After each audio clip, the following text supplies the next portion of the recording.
Pensée pour le temps de l'Avent. Une émission de l'Église catholique chaque matin sur Radio Maurice. Notre thème cette année: Ensemble, avançons vers le Prince de la paix.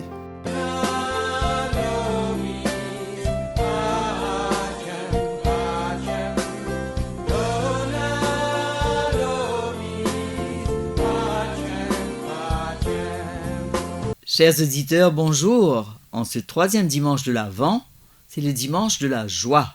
Bonjour Josiane. Bonjour Miana. Yannick n'étant pas avec nous ce matin, c'est de chez lui qu'il va nous partager sa joie et cette joie qu'il anime avec ses enfants. Josiane, nous allons d'abord commencer par allumer la troisième bougie, la bougie rose. Certainement. Nous invitons toutes les familles à faire la même chose à la maison. Josiane, peux-tu nous faire la lecture de l'évangile de ce troisième dimanche de l'Avent, qui est tiré de Saint Matthieu, au chapitre 11, versets 2 à 11, s'il te plaît? Jean, de sa prison, entendit parler des œuvres du Christ. Il lui dépêcha ses disciples pour lui demander: « Es-tu celui qui doit venir, ou devons-nous en attendre un autre ?» Jésus leur répondit: « Allez raconter à Jean ce que vous entendez et ce que vous voyez. Des aveugles recouvrent la vue, des boiteux marchent, des lépreux sont purifiés, des sourds entendent, des morts ressuscitent. L'Évangile est annoncé aux pauvres. Heureux celui pour qui je ne serai pas une occasion de chute. » Voilà ce que nous dit le dimanche de la joie. Alors, que voyons-nous dans cet évangile? Jean-Baptiste est en prison. Hérode ne supportait plus de l'entendre car il lui reprochait de vivre avec la femme de son frère. Mais cela n'empêche pas le précurseur de continuer sa mission à l'aide de ses disciples. Tout comme Saint Paul, de sa prison, il continue de prêcher l'évangile de la résurrection, car la parole de Dieu ne se laisse pas enchaîner. Alors même en prison, Jean entend et voit ce que fait Jésus. Ses disciples lui racontent les miracles du Christ. Jean voit et entend à travers les murs de sa cellule tout ce que le Verbe fait, tout ce que la parole du Père incarne et accomplit dans le monde. Jean le sait. Non seulement Jésus rend la vue aux aveugles et l'ouïe aux sourds, non seulement pour soulager la misère humaine, mais pour montrer au monde que le règne de Dieu est là. Alors, voir et entendre, Jésus insiste sur ces deux verbes, voir et entendre.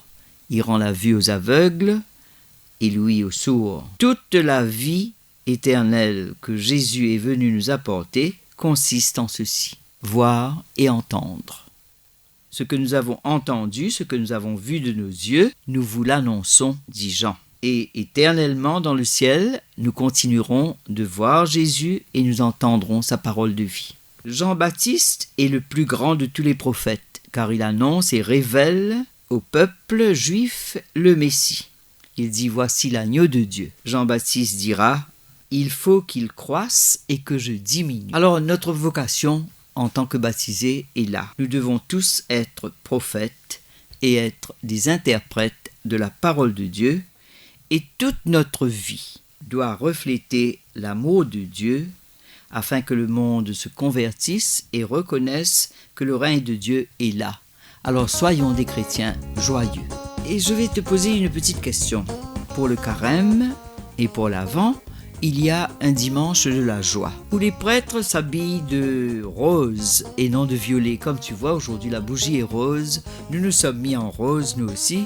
Alors, est-ce que tu sais pourquoi ils s'habillent en rose et non en violet? L'Église a ses traditions basées sur la foi de nos ancêtres. Voilà ce que nous dit Saint Jean-Paul II.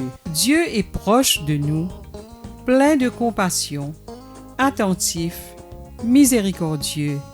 Il s'intéresse à nous dans le respect de notre liberté. Il est habité d'une joie profonde et il nous demande d'être heureux. Mais où est notre joie aujourd'hui, Josiane? Nous savons que Jésus est venu, il vient encore.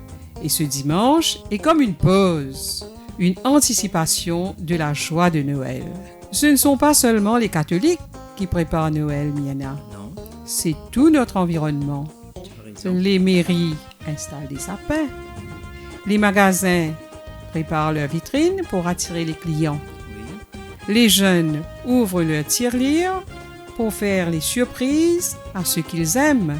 Ils font du shopping pour être in. On change les rideaux de la maison. On donne un coup de pinceau au mur. Tout cela fait partie des traditions.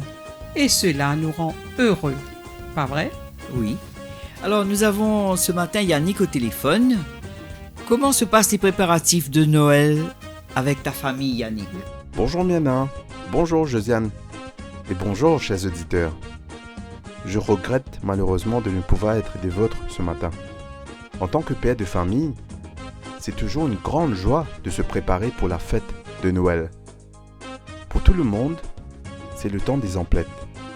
Pour moi, c'est pour mieux jouer au Père Noël, que ce soit pour les enfants, ma femme ou les parents. Avec la Noël, c'est aussi un changement de notre environnement, notamment avec les magasins ornés et surtout la décoration à la maison. En plus, ma femme, qui aime bien la décoration, se fait un devoir de décorer très tôt, que ce soit à l'intérieur ou le jardin. Cela demande beaucoup d'énergie de jongler avec les préparatifs, le travail et aussi s'occuper des enfants qui sont déjà en vacances. Cela dit, c'est avec la joie au cœur que nous nous attelons à cette préparation d'avant Noël. Nous impliquons les enfants dans les préparatifs. Surtout, ils adorent décorer le sapin et placer les petits animaux dans la crèche. Et le soir, c'est le même rituel avant de se coucher. C'est de dire bonne nuit aux personnages de la crèche. Mais il faut dire que pendant cette période festive, on a une pensée pour ceux qui n'ont pas les moyens de manger à leur faim pour Noël. Et lors de nos achats, on prend de quoi offrir à une ou deux familles, de quoi passer de bons moments pour la Noël. Voilà ce que je voulais partager avec vous. Il faut dire que de tout temps, accueillir Jésus à Noël a été d'une très grande joie. Pas capable de dire par qu'il y a Jésus dans la joie. Voilà ce que je voulais partager avec vous. Il faut dire que de tout temps, accueillir Jésus à Noël a été d'une très grande joie. Pas capable de dire par qu'il y a Jésus dans la joie. Alors, même si tu n'es pas avec nous, nous voyons que Noël est presque là chez toi. Mais toi, dis-nous, où en es-tu dans les préparatifs? Comment prépares-tu Noël, Myrna? Je dois t'avouer que la préparation des pensées quotidiennes est un travail qui est time-consuming. C'est sûr. Mais je ne m'en porte pas plus mal. Tu le fais avec joie, ça se voit. Oui, je le fais avec joie et c'est très enrichissant. Tout à fait. Très enrichissant. Et moi, pour moi, Noël,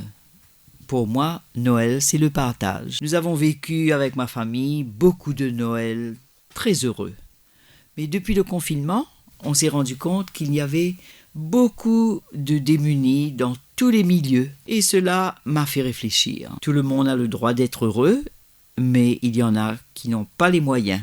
Ce qui m'a amené à changer de regard et à fêter Noël autrement. Alors moi je demande à ma famille de ne plus m'offrir de cadeaux, mais de me donner la possibilité, avec une petite enveloppe et un soutien financier, qui va me permettre d'acheter des vivres pour des familles qui sont dans le besoin. Et cela va leur permettre de nourrir leurs gosses, surtout pour le mois de janvier qui sera le plus long de l'année. Puis j'invite quelques personnes seules et isolées et délaissées à venir partager un repas de Noël avec nous en famille. Cela me donne beaucoup de joie. Mais c'est magnifique. Ce Noël de partage devrait exister un peu partout dans le monde. Peut-être que nous pourrions nous inspirer de cette suggestion et de ce que Yannick a fait avec ses enfants Oui, pour donner un peu de joie à ceux qui en ont besoin. oui. Alors nous allons terminer notre rubrique ce matin en disant cette prière. Bientôt Noël, les vitrines et les rues s'illuminent, les gens se pressent dans les magasins, on se prépare à la fête. Mais je sais que pour toi, Seigneur, la fête, c'est que tous les hommes soient heureux et sachent que tu les aimes. Alors, Seigneur, aujourd'hui, je veux te prier pour tous ceux qui n'ont pas le cœur en fête, parce qu'ils sont seuls, parce qu'ils souffrent, parce qu'ils sont séparés de ceux qu'ils aiment. Je t'en supplie, Seigneur, réchauffe leur cœur de la chaleur de ta présence. Éclaire leur nuit de la lumière de ton amour et rassemble-les par la force de ton esprit. Amen.